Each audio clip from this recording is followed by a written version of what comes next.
Hi everyone, today we will talk about how to fix or how to solve TikTok crashing iPhone. To know how to fix or how to solve TikTok crashing iPhone, you should just go to settings like this, you will click. After that, in this page, you will go to apps, default apps, app settings.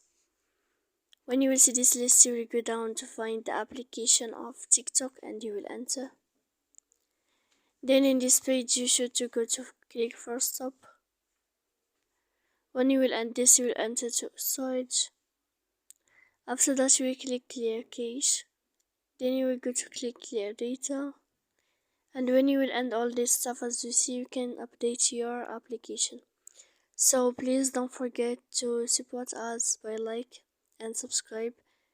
See you next time in another video and thank you for watching.